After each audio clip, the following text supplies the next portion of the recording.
Man, we get into the end of the 70s now, and the music's morphing again. Yes. It's morphing from... It's moving along. It's moving along, right? At a rapid pace. So we're coming to the kind of end of this dubby kind of era, and we're getting into rubber dub dancehall now. Yes, Right? yes, That yes. would be like the end of the 70s coming up. End of the 70s, that's right. Moving into the 80s. 80s. Right. Yes, So yes. you're still on Fat Man at this stage? Yes, I'm still on Fat Man. Who have you got round the sound, chatting on the sound? What kind of music are you playing? On what Fat artists Man, are you playing? yeah, I'm still playing the music at that time. Like, you know, you had Michael Prophet, you have artists like Johnny Clark, as I said, you know. I'm still playing that on Fat Man sound. You know what I mean? The Diamonds was around. Yeah, you know what I mean? Diamonds, yeah, Burning Spear and Yes. a lot of these people was around at that time. Yeah, man. You know, because they were making roots and culture as well. Yes, man. Even Bob You know? Marley. Bob, Lux, that's right. Who was the other one there? We used to sing all the while in time there. Trying to remember. Don Carlos. Don Carlos, that's right. Black Uhuru. That's right. You know, that's because right. they Well, the kinda whole of the came Whalers do sing individually, you know. Right. Peter Toucher sing, you know. Yes. You know what I mean? Yes. And Bonnie Whaler sing. Yeah. All individually as Yeah. well. You know? Yeah, man. So all of these things was going on. Yeah. So You know? who was around the mic that time? Still Roy Rankin? Roy Rankin and Naphtali. By Yeah, that time now, man. Naphtali, yeah.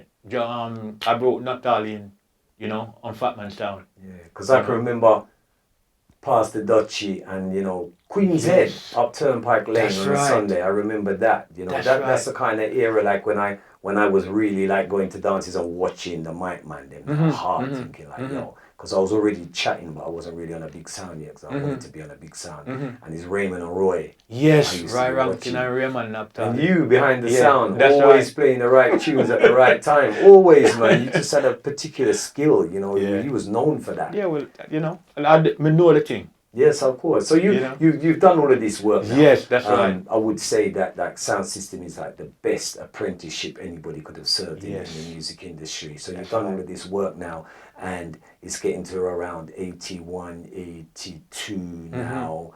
What's happening? Is there more morphing going on? Is there something new evolving with you? What's Well, it's happening? gonna morph. It didn't completely morph at that time yet, Okay. you know, but it's going to. Okay. Right? What was happening, like I said, it was still the same reggae, you know, as we knew it at that time, you know, was being played, you know. What happened was now by about 80, 81, me, myself now, there's wife, there's children. Okay. Now, everything I was doing before that, Fat Man Sound, Fancy Sound, we did it for the love of it. Okay. It wasn't no Pressure living. to earn money. No. Just do it for love. No. But yet, and we were full time. Yeah. Nothing more. Just sound. Yeah. There was no other occupation. Just a sound. No system. 9 to 5. No 9 to 5. Just strictly sound, man. You know? But now, you know, like I said, there's wife and kids now. Terrain's changed. Yeah, things change. That can't work again. No.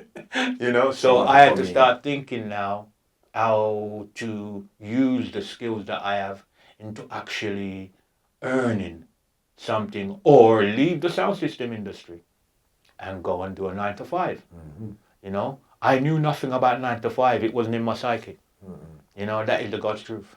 All I knew was sound system. You know, so it had to come out of that. You know, Early 20s now, I suppose. yes, that's right. You know, and I was there. I thought, okay, what happened was, my wife said to me, "You need, you know, we was like that talking. We need to be earning, basically. Yeah. You know, Something And, needs to yeah, come. something needs to come in. You know, and so okay, I said, okay, fine. I'll have to build my own sound or get, you know, because this is not my sound. This is somebody else's sound. I'm just playing it, right? So she said, oh, my uncle have some equipment. You know, why don't you Her go and uncle ask was? him? Her uncle was? Her uncle, Sir D's. Great Sir D's. Salute, salute, sir.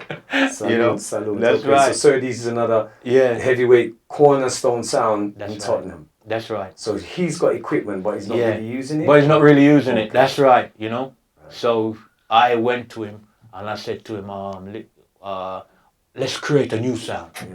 you know. And he was all for that, you know, because he wasn't using his stuff, Yeah. you know. So he said, okay, no problem, you know. But his stuff was a bit dated. The boxes, you know, and things like that. So we had to build new boxes. Upgrade. Yeah, upgrade. Upgrade, I forgo on. This is You know? 82? Yeah, this is 82. Okay. You're right. So upgrade, you know, we upgraded whatever we needed to upgrade, you know, and things like that. That time and now as well, with Sir D's, he had Charger, you know, Okay. that used to play his sound. On the mic. Yeah. So he gave me a hand to build the boxes. Okay. You know, so we wasn't gonna leave him out of anything because he was there. You know what I mean? Okay. And things like that. So what happened is we built a new boxes and everything, and the first dance that we played, it was actually in charge in his house. Wow. You know, he let us use his house, you know what I mean, for the first dance. Okay. And from the first dance, you know, my brother, Mm. that take off, you know. Roadblock. Yes, roadblock from the first dance. Because I can remember, like, it's legendary. Like, you know, I was a kid hearing about unity, and it was like almost like from one night to the next, there was just this big sound there called unity, and it was like everybody was looking like that's the sound to be on. Yeah, it kind of blew up. It kind of blew up overnight. Yeah, overnight. You know, because normally a sound would take a little while. You know, maybe a year or two to establish itself and work. Definitely. But with us, I suppose because I was already established. Yeah, you had your name. I had my name. Sir D's had a name himself, right? So it wasn't that hard for us, you know. When we invited people to come and listen to our new sound, you know, they all came, you know, and it took off. You know, bookings was coming in left, right, and center, you know, and things like that, and the songs, you know, playing regular. Blues party. Blues party. Blues party. What kind of parties? You know, and I've got Roy, my brother, next to me, and now he's well skilled at presenting and these things. He knew the thing, right. You know? Okay. Right, so you know what I mean, we had everything. Right. You know, so we were playing Ram dance every week. You know what I mean? Every week we're Ram dance. Tottenham area was playing in. Tottenham area, man. Yeah. Tottenham area. We're Ram dance every week. Yeah. I know unity as a Tottenham sound. Yes, that's right. You know what I mean? So you're ramming blues dance, and then when did it start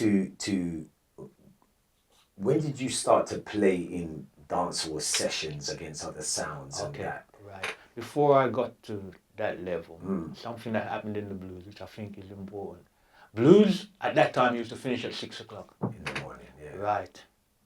We played at a dance one night, and when time comes for the dance to finish at 6 o'clock, instead of people were going home, there were more people coming in. Wow. Because you had a set of people at that time who only know to go to dance from 4 o'clock in the morning. Yeah.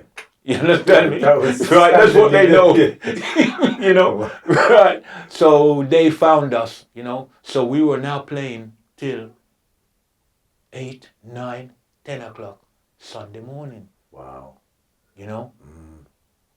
And then the bookings started to come in Stoke Newington. Okay. Right? So we were moving from Tottenham now to Stoke Newington. Right. You understand me? It wasn't intentional, it's just the way it worked. And when we played in a dance in Stoke Newington, especially for the promoters that we were playing for, those dances were off the hook. Yeah.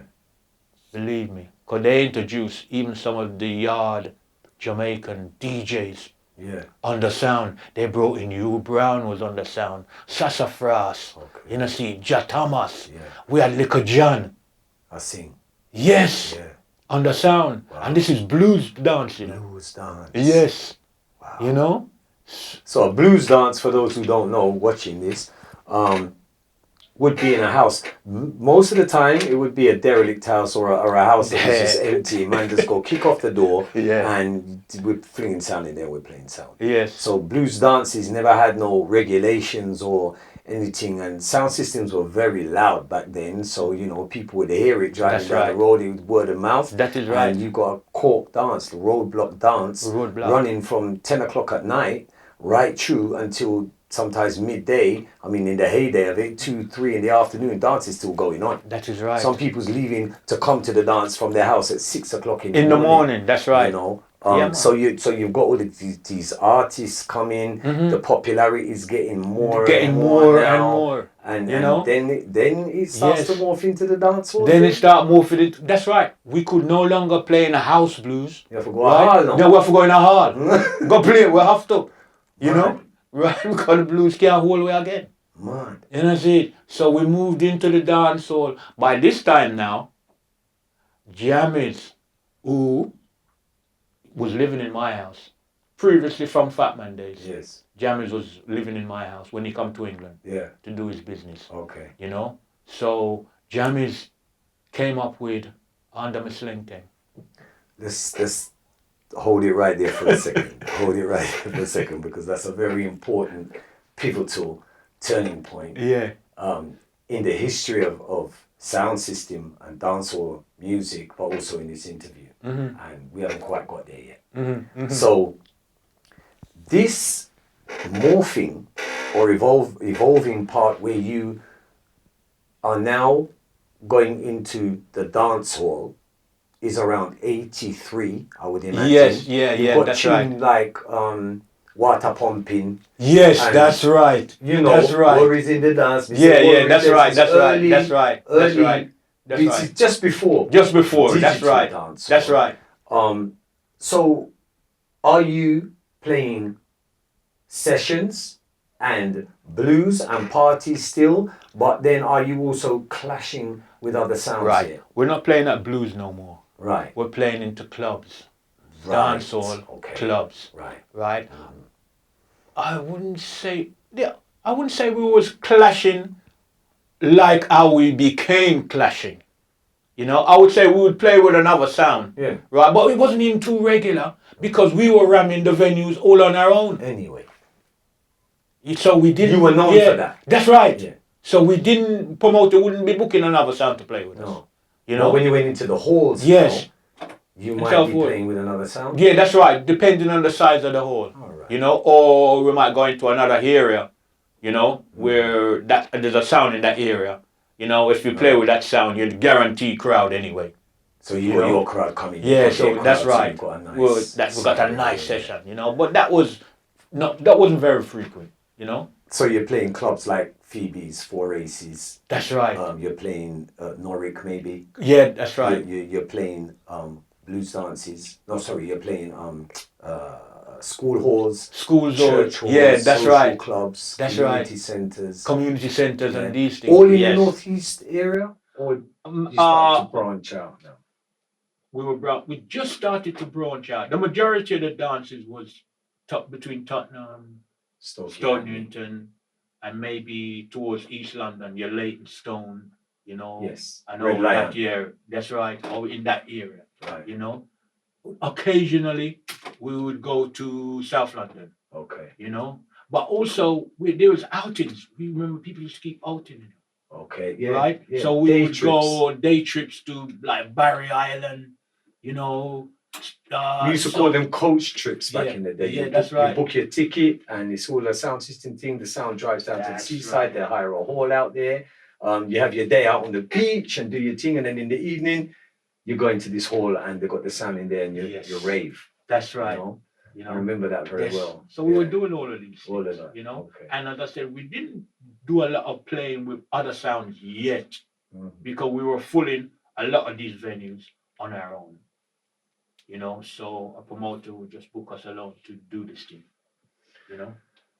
Okay, so let's touch into the whole King Jammies era where you built this. And for those who are watching who don't know, because there's, you know, as I said, there's a lot of youngers that are watching this. They ain't gonna know what's going on. So King Jammies is a very prolific producer, sound engineer, sound system, record label, everything you can imagine all rolled into one. Yes. Coming out of whose hand? Who taught him?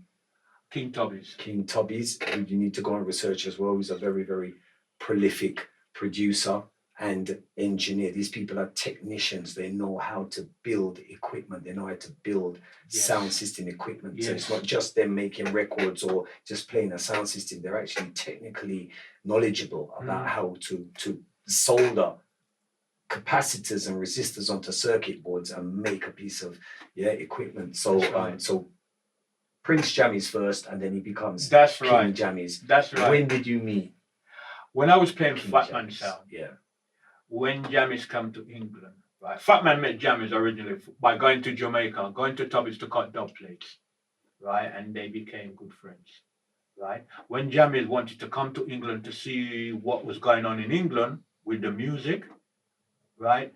He came to Fatman, right? He stayed with Fatman the first 2 times, right? Then Fatman came to me and said to me, "Can Jammies stay by me?" Right? Because I had a 3-bedroom house, you know? So it was the problem. So I said, okay, fine. So that is where the relationship now between me and Jammies started. What year was this?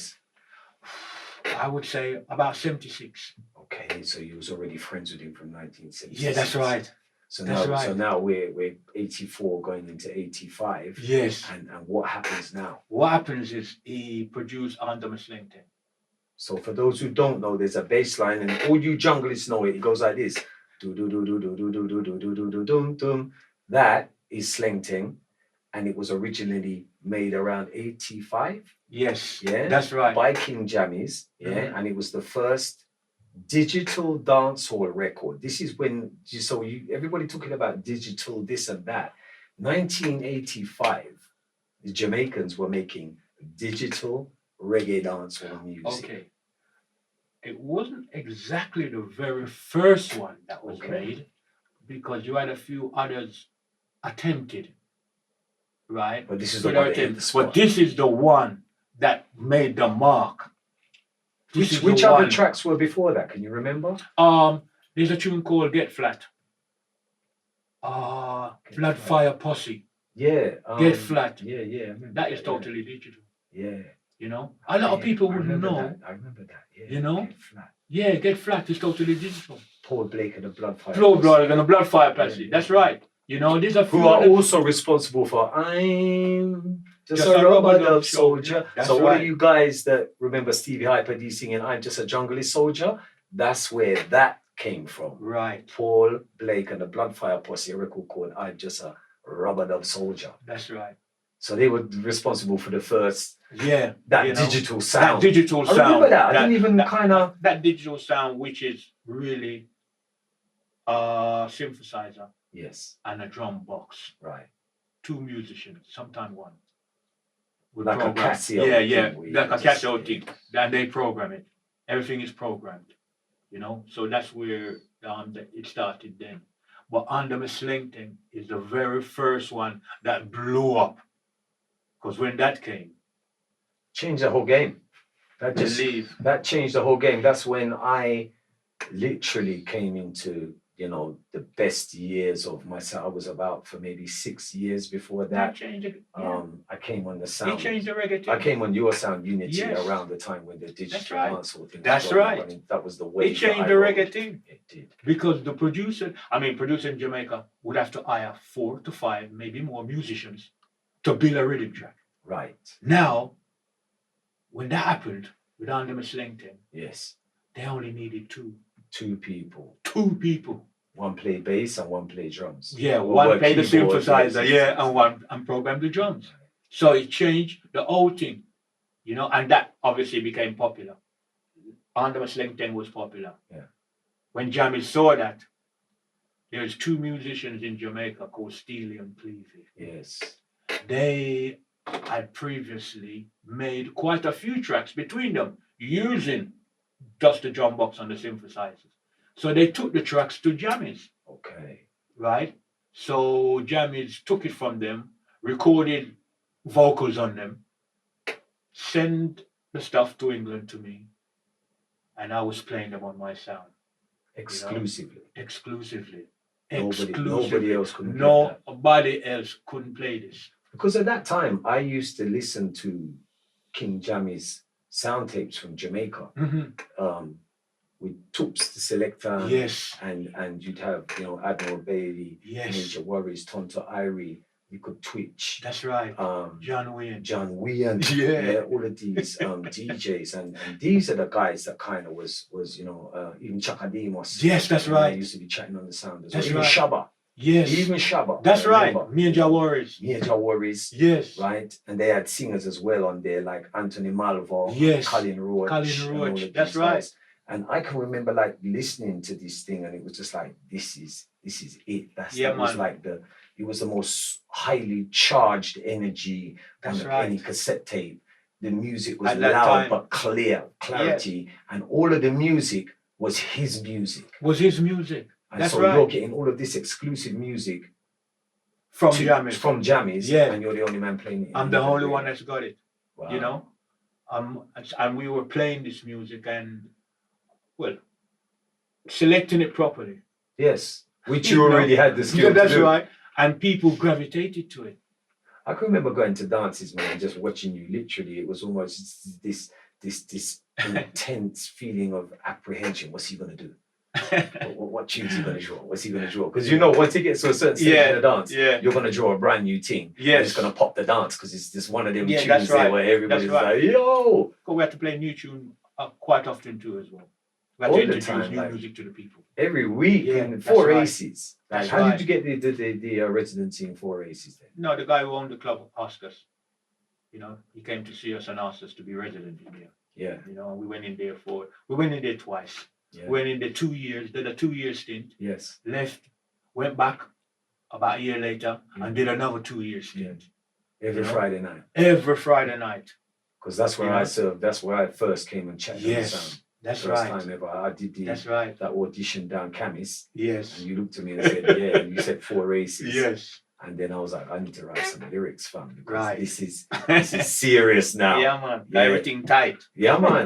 Because when I think about unity, I think about quality of sound. Yes. I think about the tune them have, and the DJ them on the sound. Yes. And the reputation.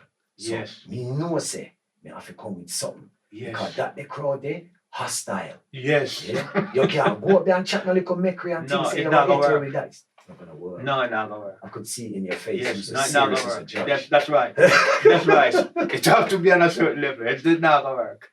You know. Okay, so then this whole thing with Jammies. So how the exclusive dub plates and everything. Now we're starting to play clashes and stuff like that properly. So the clash thing now has changed, right? Well, what happened there now?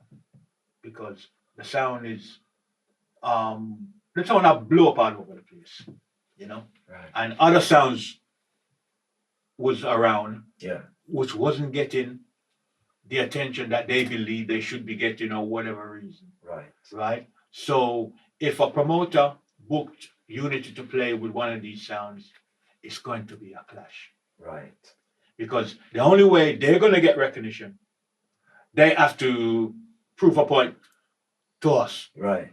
They have to damage us in certain way. Yeah. Okay. You understand me? It was the only way, right? Because Unity was east, west, north, and south. Now Unity around the thing. Yes. And there were sounds previously before us that was dominant, and like who? Yeah, like Coxsone was dominant before us.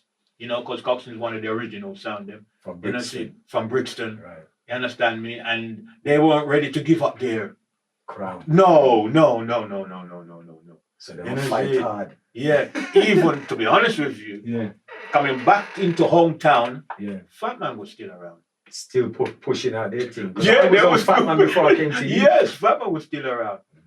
And we had to decide, right, who was gonna rule the area. Right. That took place too.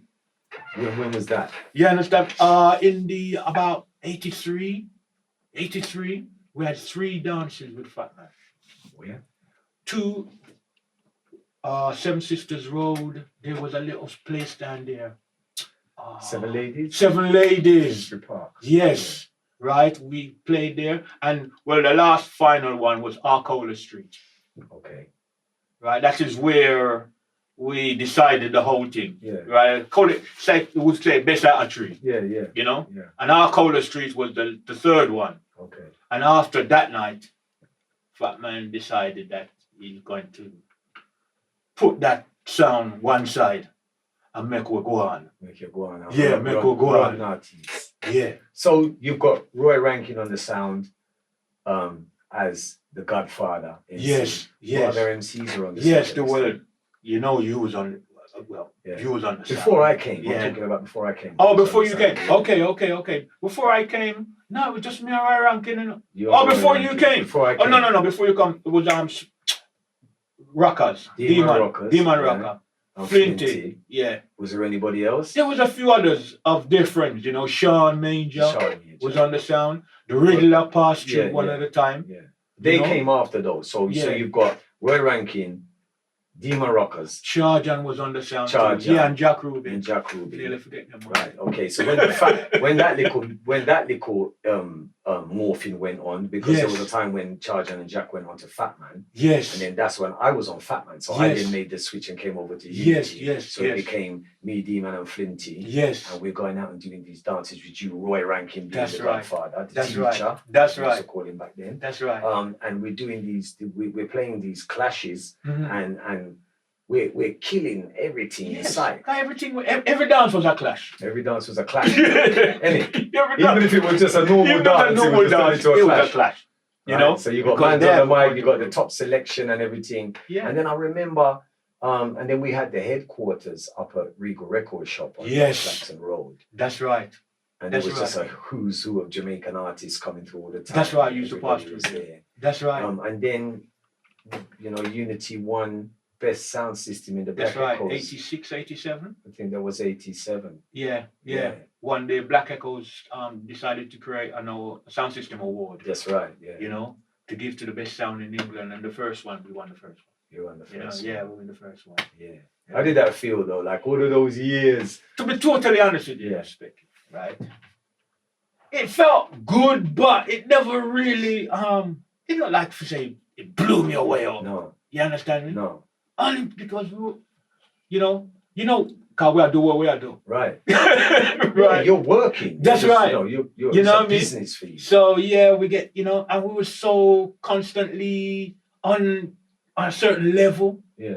A lot of these clashes that we played, it was half and half. What I mean by half and half, I mean when we were playing, people would be jumping up and down, raving. Because remember now, Unity sound carried the most vibes. Yes, man. There were no vibes in any dance like a Unity dance. That's true.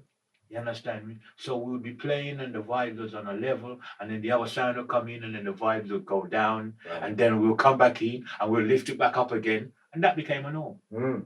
We were doing that now all the time.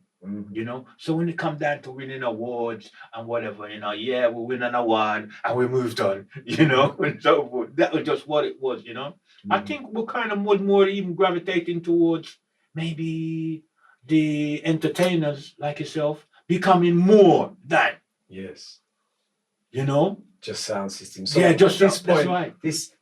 This is a perfect pivotal point again in the interview. At this point, you've kind of made this decision to get into production and have a label off of the back of working with Jammies and watching all these things going from fun. So from Fat Man, Jammies now. That's right. You've got a big sound system with a big reputation. So you decide to start Unity label. Yes.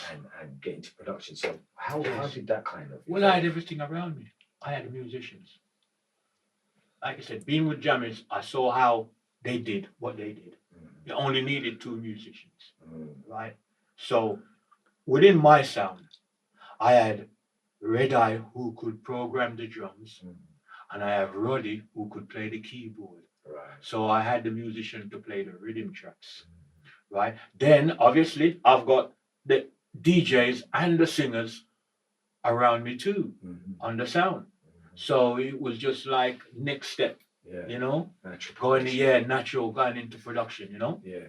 So that's what I did, And how did that all, manifest in terms of how you did the stuff in the studio and to get it, that process of getting it from a recording onto a piece of 12-inch vinyl? Yeah, well, you have to go and press it. Yeah, that process.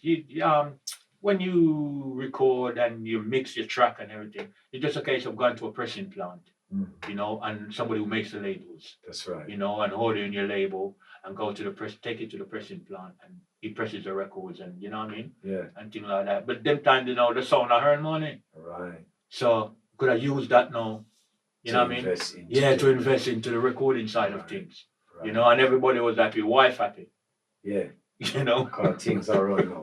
Yeah. Yes. You know, Yes. so that's how we progressed into the recording side of things. Okay. You know, and I recorded all the singers that was on the sound, Sheila Collins, which you brought in, remember, you know? Sheila was just there in a, Yeah. in a community center one day, and I was in there, they were playing live, and this guy's just going for him, and I was like, yo, you need to come and sing on the sound. You know what I mean? And Sheila Collins, Rishi Davis. Yes, Kenny that's right. Knox, and I remember the man that Peter mash up enough Watson. dance, you know? Yeah, man. Unity was actually really one of the main sounds in the UK that was known for having a barrage of singers as well. Barrage of singers. That's right. Kenny Knox, watch all the people in dancing. Yeah, Kenny Knox. Number one tune. Yeah, man. You know? Peter Bouncer, get ready for the dance hall tonight. Yeah. Another big tune. Yeah. You know what I mean? Those guys, Peter Bouncer. Yeah. Remember he went into the jungle team. Well, they know, you know, most people watching this right now will know that, you know, Peter Bouncer for putting my raving shoes on my junglist. You know, right now so, you know, this is how deep it is with the whole the way how we all came up as artists. Yes. Because you had to be attached. Right. Your name had to be attached to a big sound. To a sound, yes. Because that's where it was. Like how the rave scene now and the jungle scene, the drum and bass scene, your name has to be attached to either a massive name brand rave or a producer or a radio station that's already got the credibility. And then that's how you kind of come up through the ranks and catch a little ride. You know, that's how a lot of the MCs now are serving their apprenticeships like that.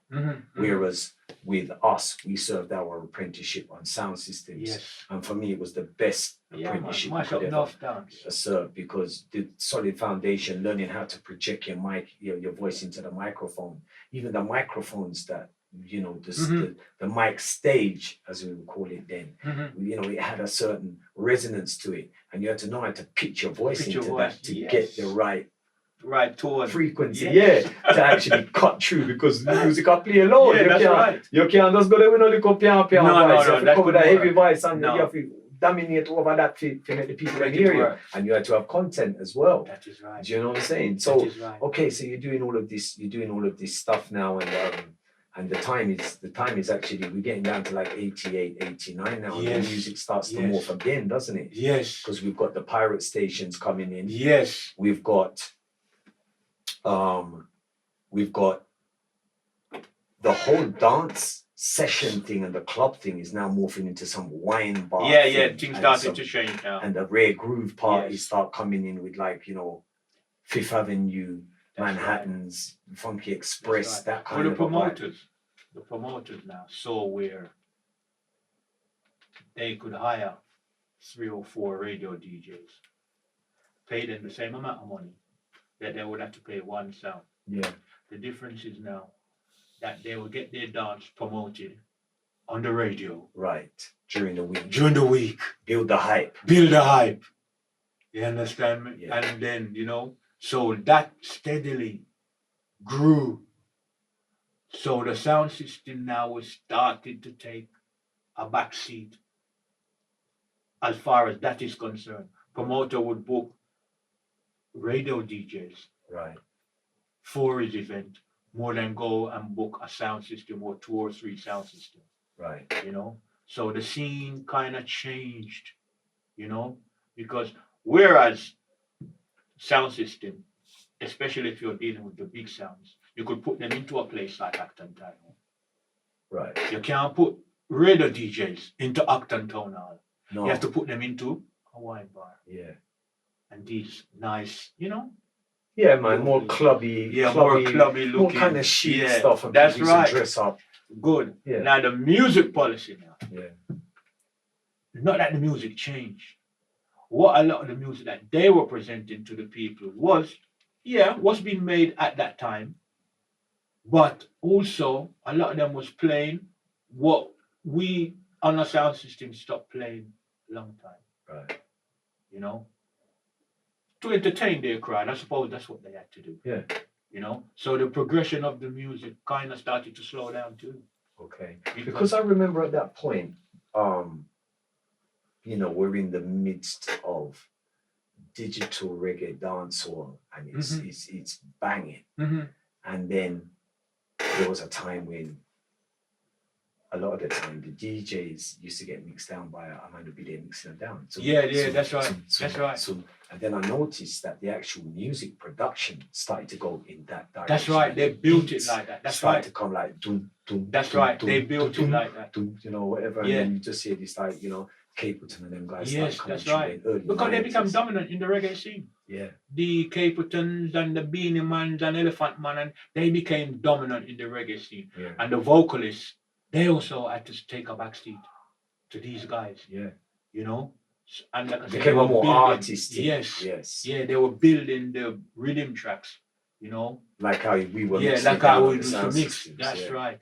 So when this happened now, what happened, you know, in your career? What did you? For me, I personally didn't exactly, because like say the DJ scene became dominant in reggae music. Yes. I grew up on the vocalist being the dominant one.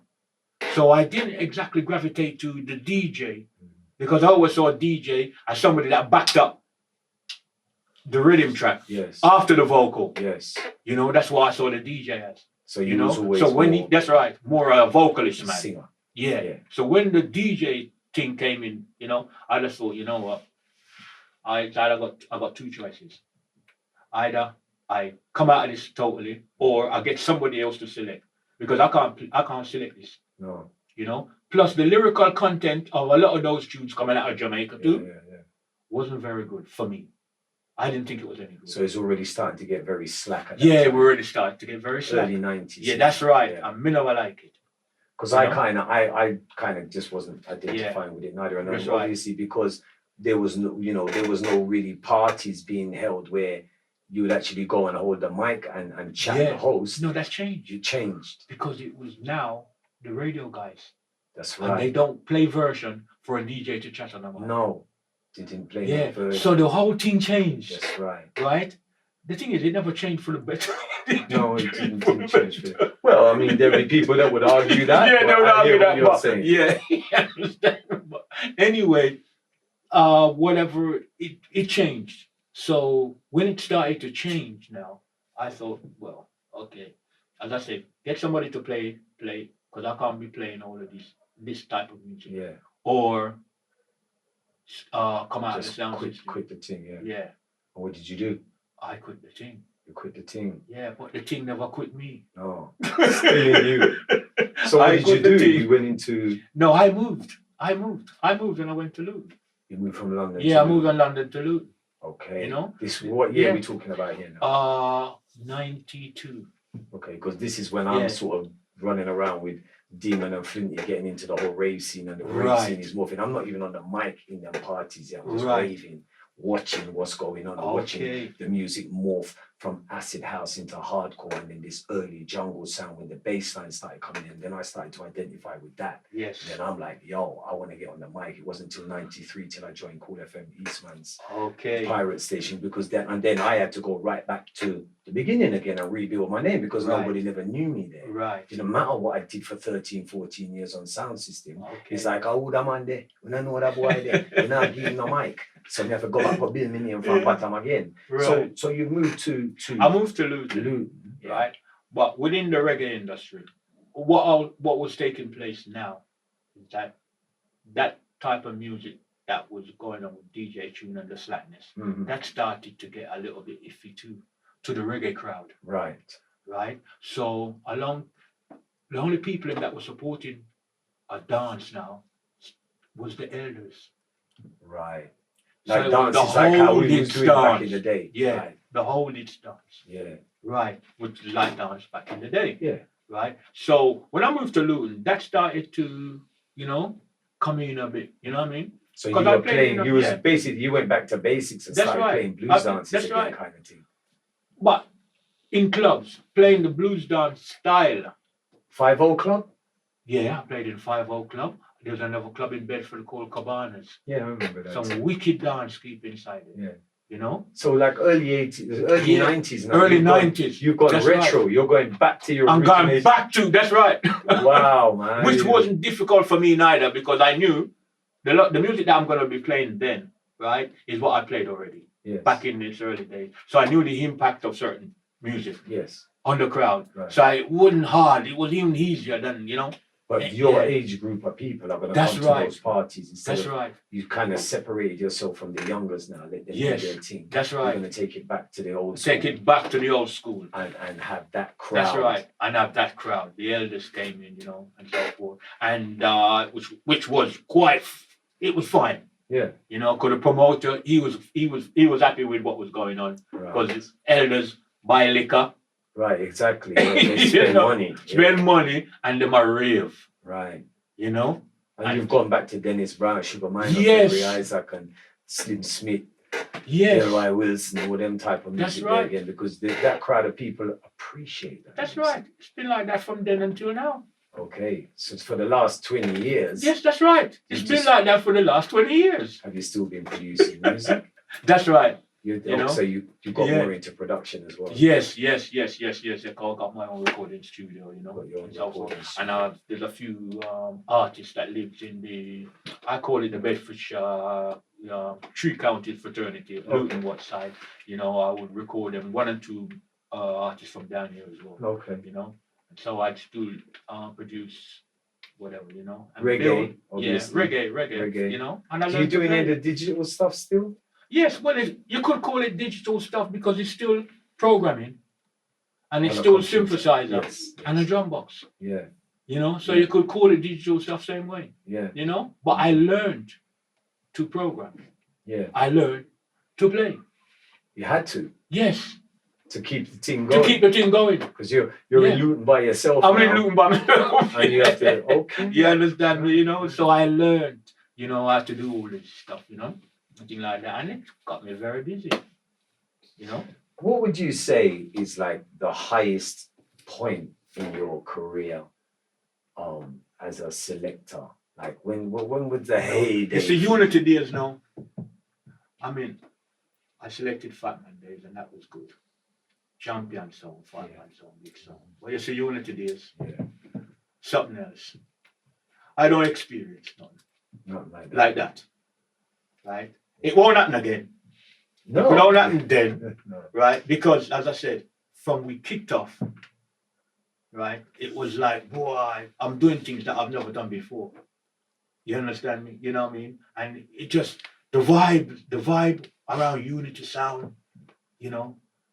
I don't see no sound in England, right? We carry the vibe there. So regular. I don't see none. None. None. You know what I mean? I'm not saying other sound don't carry a vibe.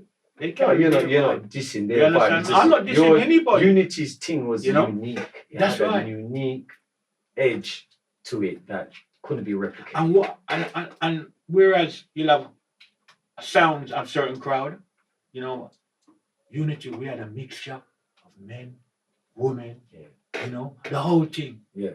You know.